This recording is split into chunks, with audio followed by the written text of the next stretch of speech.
반갑습니다. 연암고등학교에 오니까 그래도 인사하는 게 굉장히 독특하더라고요. 그러니까 저도 그렇게 한번 인사를 해볼까 해요. 사랑합니다. 지금 사실 수학이라는 게 굉장히 재미가 없어요. 저도 그랬고 사실 많은 학생들이 다들 그러지 않을까 싶은데요. 저는 항상 생각하는 게 그런 거예요. 고3 학생들이 이 시점이 왔을 때 굉장히 아쉬운 건 이 수능이 끝이라고 생각한다는 거. 어쩌면 대학이 삶의 목표인 것처럼 전혀 그렇지 않거든요. 제가 하는 이야기의 전제는 그래요. 성적표에 적혀있는 숫자 그거 전혀 별거 아니다. 대학이라는 것 사실 중요하지 않다. 성적표에 적혀있는 숫자 몇 개가 남아있는 여러분들의 삶을 결정하는 건 아니거든요. 내가 서 있는 이 땅의 크기가 내 꿈을 결정하는 건 아니거든요. 근데 고등학교를 돌이켜봤을 때 나는 가장 중요하다고 생각하는 건 정말 하기 싫고 포기하고 싶을 때 그래도 한 번 더 힘내서 도전해본 경험. 그럼 내가 정말 싫어하고 정말 못하던 것을 내가 노력해서 어느 정도 극복해봤던 경험. 그게 앞으로 10년 후에 20년 후에 여러분 삶을 결정하는데 훨씬 더 중요하다고 생각을 해요. 뭐 수학 조금 잘하면 뭐합니까? 영어 조금 더 잘하면 뭐합니까? 대학이라는 게 어쩌면 삶에 있어서 약간 신인상 같은 거거든요. 물론 신인상을 받으면 조금은 더 많은 기회가 오긴 해요. 근데 신인상 받았다고 해서 마지막에 내가 주연도 하고 내가 나무주연상 받는 거 아니거든요. 신인상 못 받으면 기회는 조금 덜 오겠죠.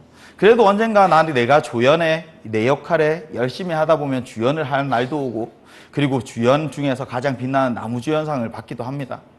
그러니까 지금 당장 내 모습이 조금 초라하더라도 제발 주눅들지 말자. 여러분들은 훨씬 더 많은 가능성을 가지고 있으니까. 사실 그게 전부예요. 근데 아까 전에 이야기한 것처럼 그 한두 번의 기회, 그 한두 번의 기회 때문에 지금 더 우리가 끝까지 마지막까지 잡고 있는 건데 지금 내가 어쩌면 1년, 2년 동안 했을 때 크게 변하지 않았더라도 사실상 성적을 올리기는 쉽습니다. 어떤 거냐면 수학을 잘하기는 어려워요. 수학을 잘하는 것, 수학을 잘한다고 해서 무조건 시험에서 높은 점수를 받나? 그렇지 않거든요. 그러니까 지금부터 우리가 하고 싶은 건 수학을 더 잘해지지 못하더라도 그래도 시험에서 조금 더 높은 점수를 받는 것. 그냥 조금은 더 덜한 노력을 하고 조금은 더 좋은 결과를 내는 것. 그러니까 지금은 100일밖에 남지 않은 시점에서 우리가 살펴볼 건 그런 부분이에요. 축구 경기를 보다 보면요. 축구 좋아하는 친구들 많죠. 근데 후반전 6분이라고 하면 사실 어떤 생각이 들어요? 후반전 6분 어떤 시간일까? 힘든 시간 맞아요. 상대방도 힘들고 나도 힘든 시간이에요. 사실 50분 정도 뛰고 나면 굉장히 체력적으로 힘들거든요. 보고 있는 사람들은 손가락질하고 더 열심히 하지 않는다고 뭐라고 하지만 사실 경기장을 뛰고 있는 선수들은 굉장히 힘든 시간이에요. 여러분들 그래. 그럼 또 후반전 6분은 어떤 시간일까요? 기회? 그럴 수 있죠. 사실 두 사람이 실력 차이가 나는데 두 사람이 전부 다 최선을 다하고 있는 상황에서는요, 잘 역전이 일어나질 않아요. 근데 후반전 6분은 분명히 더 잘하는 학생들이 방심하는 시간입니다. 우리가 이제 3월 1일부터 해서 수능까지 시간 중에 오늘이 아마 D-112일인가? 그럴 거예요. 그게 후반전 6분 정도 되는 시간이야. 그러니까 우리가 고등학교 3학년이 되고 굉장히 많은 시간을 지나왔다라고 생각하지만 아직 남은 시간도 충분히 많아요. 역전하기에는 충분한 시간이다라는 이야기를 꼭 하고 싶습니다. 수강 후기들을 보면요. 잘 믿기지 않는 후기들도 많아요. 심지어 수업을 하고 있는 나도 그래요. 정말 저렇게 단기간에 성적이 오를 수 있을까? 여러분들도 불안하죠. 내 주변에서 저런 모습을 본 적이 없으니까. 내가 경험해 본 바가 없으니까. 어쩌면 거짓말이 아닐까 싶기도 하고 저런 건 기적이라고 많이 표현을 해요.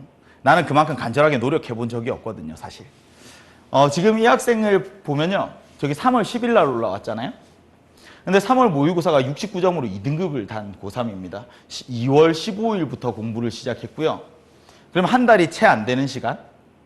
근데 이제 2등급인 69점을 받은 거죠. 3주 만에. 충분히 가능한 이야기예요. 수학 가형에서는 좀 어려울지 모르겠어. 수학 가형 치는 사람 손 들어보세요. 여기는 올 나형이에요? 굉장히 바람직하네. 역전할 수 있는 기회가 굉장히 많아요. 그 이유는 제가 조금 이따 다시 설명을 드리겠습니다. 이런 학생들 굉장히 많아요. 처음에는 5등급, 6등급이었습니다. 혹은 9등급 받았던 학생입니다. 근데 수포자인 상태에서 2등급, 3등급을 올라간 이 학생들. 사실은 공통점이 있어요. 그러니까 처음에 내가 좀 불안한 것들, 초조한 것들 내려놓고 선생님이 가르쳐 주는 대로 따라가는 게 사실은 굉장히 중요합니다. 물론 그 사이에서 고민하는 건 필요하죠. 나한테 더 맞는 방법을 찾는 건 중요합니다. 그래도 처음에는 그런 방법을 찾지 못할 때 선생님이 추천하는 방법을 따라가 보는 게 아마 그래도 보편적으로 검증된 방법이라고 생각을 해요. 뭐 이런 학생들이 굉장히 많은데 우선 제일 먼저 해야 되는 건요, 수능 수학을 좀 냉정하게 판단하는 거예요.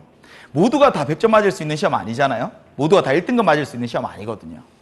그럼 내가 현실적으로 목표로 해야 되는 건 뭘까? 그럼 우선 문항들을 보는 거죠. 야, 객관식은 몇 문제일까요? 객관식? 21. 그치. 4점짜리는 그럼 전체 중에 몇 문제일까요? 이러면 안 돼, 얘들아. 2점짜리는 몇 개니? 2점짜리? 3개. 그죠? 봅시다. 객관식이 이제 21문항 68점입니다. 근데 객관식 1, 2, 3번 2점짜리가 3문항 6점, 저건 사실 누구나 다 맞출 수 있는 문제야. 그쵸? 3점짜리가 객관식에 10개, 그 다음 단답형에 4개에서 14개 있어요. 그러면 2점짜리랑 3점짜리를 다 맞추면 몇 점일까? 많이 어렵죠. 2 곱하기 3 하면 6점이고요. 3점짜리가 14개니까 42점이에요. 합치면 48. 그래서 48점, 사실 저도 이제 성적표를 딱 보고, 아직 저걸 목표로 공부해야 되는 친구들이 많구나. 근데 저건 누구나 할 수 있습니다. 그래서 저게 가장 쉬운 이야기예요. 한 달 동안 2점, 3점짜리 기출 문항들만 보면 우선은 48점을 따고 갑니다. 그럼 48점에서 내가 4점짜리 객관식이 8개 있으니까 확률적으로 지금 한두 문제는 더 맞추겠죠. 그럼 50점을 갓 넣을 거예요. 그러니까 처음은 이제 거기를 목표로 공부를 하는 거죠. 근데 4점짜리가 다 똑같은 4점짜리는 아니거든요. 그지? 쉬운 4점짜리가 있고 또 조금 어려운 4점짜리가 있고, 쉬운 4점짜리는 어쩌면 3점짜리랑 차이가 거의 나지 않을 거예요. 그치? 그래서 우리가 처음 목표로 하는 건 48점, 거기에서 조금 더 나아가면 쉬운 4점짜리를 공략하면 한 60점 정도. 거기까지 올라오고 나면 등급은 좀 변합니다. 이 문항별 오답률을 보면요, 제일 어려운 문항 킬러 문항이에요. 사실상 노력한다고 맞출 수 있는 가능성이 거의 없어요. 그치? 그건 여기 있는 학생들 뿐만 아니라 아무리 선행학습을 많이 한 학생들도 똑같아. 누구나 어려운 문제예요. 그러니까 저 문제는 처음부터 버리는 거야. 그쵸? 욕심내지 않아요. 근데 이제 그 다음은 50%에서 60% 정도까지 있는 문항들이에요. 어때요? 해볼만 합니다. 한 2명 중에 1명 정도 맞추고요. 3명 중에 1명 정도 맞춰요. 그 한 명이 내가 된다는 보장은 없지만 만약에 자신 없으면 여기까지 버려요. 그러면 이제 그 다음부터는 오답률이 50% 밑으로 떨어집니다. 2명 중에 1명 이상이 맞추는 문제들이에요. 그게 23문제. 내가 4점짜리 7개 틀리더라도 이게 28점 깎이면 72점. 한두 개 정도 찍어서 맞춘다고 하면 75점 정도 나오는 성적이에요. 그치? 그러니까 제발 지금부터 겁먹지 말자. 그러니까 보다 보면요, 저기에 있는 오답률이 50% 밑에 있는 문제들 여러분들 충분히 풀어낼 수 있는 문제들입니다. 그래서 지금 남은 100일 동안 그걸 이제 잡고 가는 거예요. 작년 수능도 마찬가지입니다. 이게 등급 컷을 보면요, 5등급. 우린 전부 다 나형을 치잖아요. 그러니까 나형에서 5등급 컷은 저건 시험의 난이도랑도 별로 관계가 없어요. 아무리 쉬운 시험이든 아무리 어려운 시험이든 저 학생들은 성적이 변하지 않아. 그러니까 저기 있는 학생들 굉장히 탄탄하죠, 하위권도. 그러니까 여기에 35점만 넘기면 5등급 안으로 들어갈 수 있어요. 근데 5등급 넘기는 친구들이 별로 없던데. 그래서 지금부터 해야 되는 게 저 5등급 위를 우선 목표로 하는 거죠. 3등급은 사실 좀 어려울 수 있어요. 3등급을 노리는 친구들은 많지 않겠지만 사실 5등급까지만 올라가더라도 우리가 선택할 수 있는 대학들이 사실은 좀 많아집니다. 이게 수학 가형이거든요. 좀 참담하죠. 수포자가 없어요. 위에 애들 굉장히 많은 거 보이죠? 한 문제 틀릴 때마다 등급들이 뚝뚝 떨어집니다. 수학 가형에서는 100일 동안 내가 4등급을 받고 3등급을 받는 게 사실상 어려워요. 근데 나형은 기회의 땅이야. 나형 같은 경우에는요, 중간이 별로 없죠. 위에 좀 일부 있고 그리고 아래에도 일부 있고 오히려 가운데가 텅 비어 있어요. 그러니까 내가 공부하다 보면 저기 5등급 컷 보이죠. 4등급 컷 보이죠. 사실 만점에서부터 충분히 많이 떨어져 있거든요. 그럼 저기까지 가려고 하면 이제 내가 어떻게 공부를 해야 될까? 그걸 이제 살펴보는 거죠. 이 앞에 이제 굉장히 몸이 좋은 사진이 하나가 있습니다. 물론 저는 아니에요. 굉장히 비슷하긴 한데요. 조금 달라. 조금 달라. 저는 배꼽 폭이 조금 더 좁아요. 근데 저런 이제 모습들을 보면 아, 나도 저런 몸을 갖고 싶다는 생각은 하죠. 근데 왜 그렇게 저런 몸을 가지려면 어떻게 해야 될까? 사실 누구나 알지만 또 아무나 할 수 있지는 않아요. 그치? 어떻게 하면 저런 몸을 가질 수 있을까? 운동 열심히 하면 돼요. 그리고 음식 열심히 조절하시면 됩니다. 꾸준히 무언가를 한다는 게 사실상 힘든 일이에요. 그럼 다들 이런 선택을 하거든요. 진짜 겉보기에 그럴싸해 보이게. 나도 저렇게 흉내내고 싶으니까. 근데 흉내낸다고 해서 내가 저렇게 될 수 있는 건 아니거든요. 전교 1등 문제집을 따라 푼다고 해서 내가 전교 1등이 될 수 있는 게 아니고, 전교 1등이 다니는 인터넷 강의를 듣는다고 해서 내가 전교 1등이 되는 건 아니고. 그러면 나한테 맞는 학습법을 찾으셔야 되는데, 가장 먼저 고민하는 건 이런 부분이죠. 개념은 아는데 문제 적용을 못 하겠대요. 그러니까 예제는 풀 수 있는데 응용 문제를 못 풀겠대요. 문제만 나오면 다 고난도 문항 같고 신유형 같고 이런 고민들을 하고 있는 친구들의 대부분은 이 공식과 개념을 굉장히 많이 혼동합니다. 내가 알고 있는 건 공식일 뿐인데 마치 개념을 알고 있다고 착각을 해요. 물어보면 정작 대답은 하나도 하질 못해. 그죠? 확률과 통계 듣고 있는 사람 손? 와, 그래. 대박이들이 이렇게 많구나.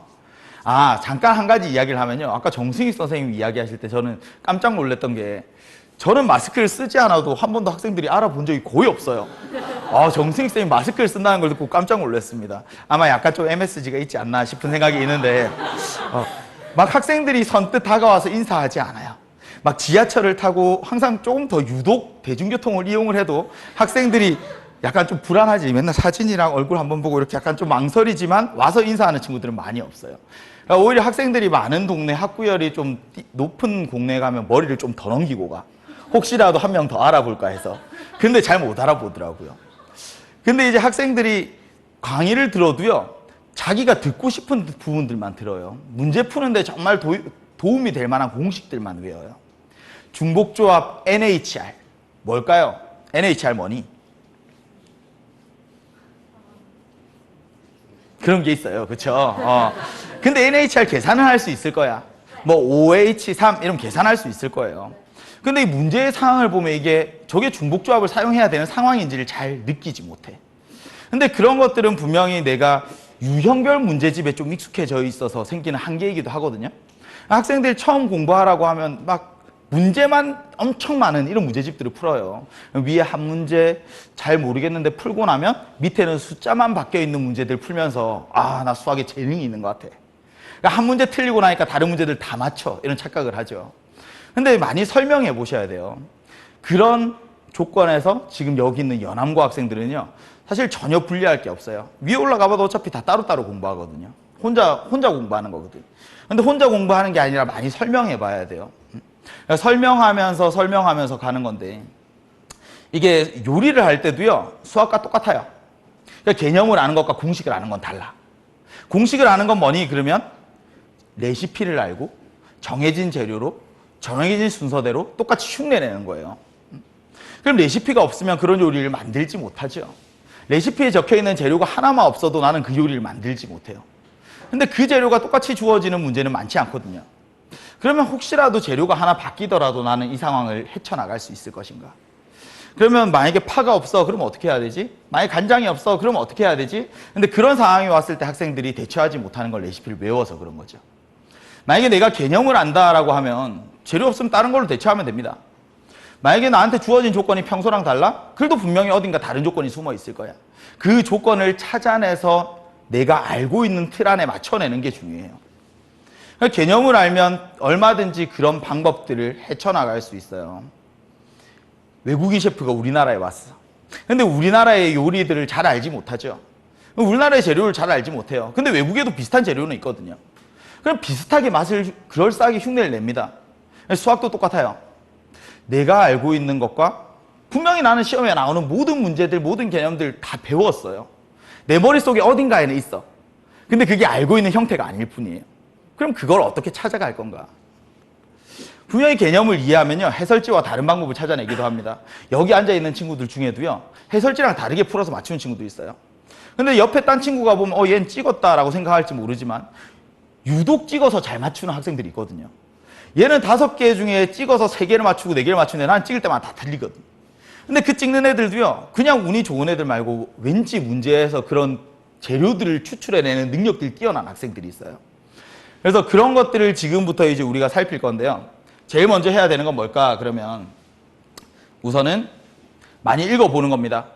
제가 수능 개념 교재를 열심히 썼지만 수능 개념 교재에서 강의를 열심히 듣는 친구들은 많아도 교재를 열심히 듣는 친구들은 없더라고요. 교재를 읽는데 줄글이 너무 많아서 이게 수학 교재 같지 않아, 너무 싫어요, 이런 친구들도 많았어요. 근데 많이 읽어보셔야 돼. 많이 읽어보고요. 그냥 답을 찾는 게 중요한 게 아니라 그냥 못 풀더라도 풀어가던 그 과정들이 분명히 도움이 됩니다. 옆에 친구 있잖아요. 친구들끼리 많이 설명해 보는 거예요. 얘가 물어볼 때 귀찮아하지 않고 내가 아는 걸 설명해 주다 보면요, 분명히 내가 알고 있던 걸 더 잘할 수 있게끔 도와줘요. 그리고 이렇게 마인드맵을 한 번쯤은 그려보면, 이건 나중에 하시면 돼요. 마인드맵 나중에 그려보시면 돼. 그래서 나중에 그려보다 보면 흩어져 있는 퍼즐들이 조금씩 맞춰지는 느낌들은 듭니다. 근데 단기간에 성적을 올릴 수 있는 방법이 아니라 수학을 잘할 수 있는 방법이에요. 그럼 수학을 빠른 시간에 성적만 올리기 위해서는 이런 걸 하시는 게 제일 좋아. 그러니까 이제 예전에 기출 문제들을 쭉 보면요, 30문제 중에 20문제는 다 비슷합니다. 정말 그래요. 물론 수학을 공부를 전혀 하지 않는 친구들은 매 문제가 낯설겠지만, 그래도 수학을 조금만 공부하면요, 어때요? 그게 숫자만 바뀐 거고 사실 다 똑같은 거잖아요. 이번에 여러분 수능에도 또 나올 거예요. 다 그래. 20문제들은 똑같습니다.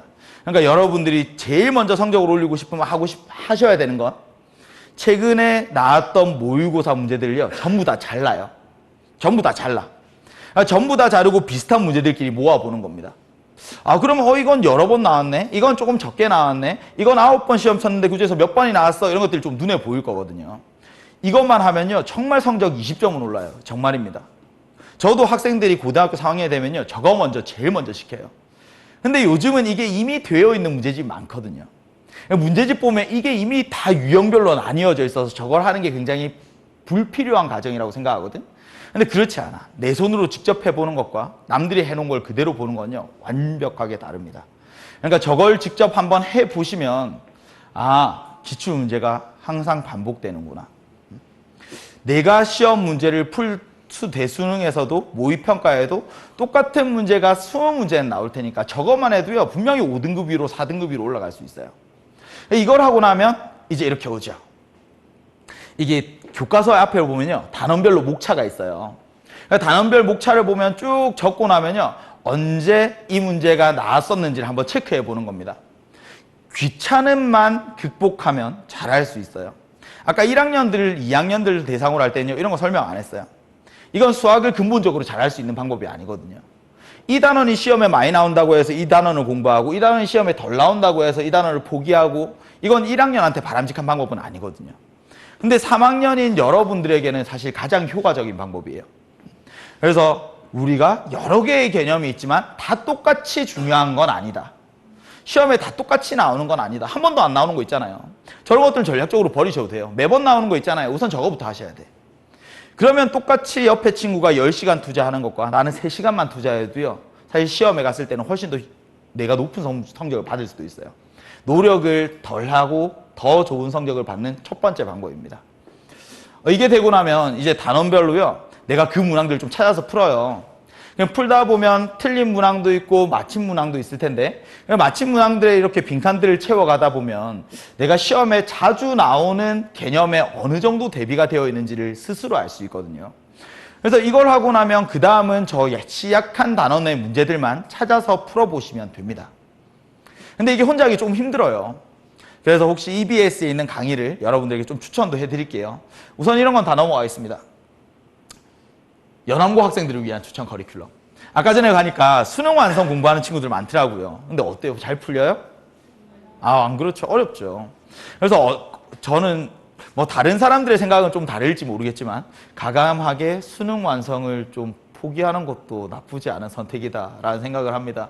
근데 대신에 우선은 정말 기초가 안 되어 있는 학생들은요, 이게 30일 수학, 50일 수학 이런 거 있어요. 짧게 중학교 수학부터 정리하는 거예요.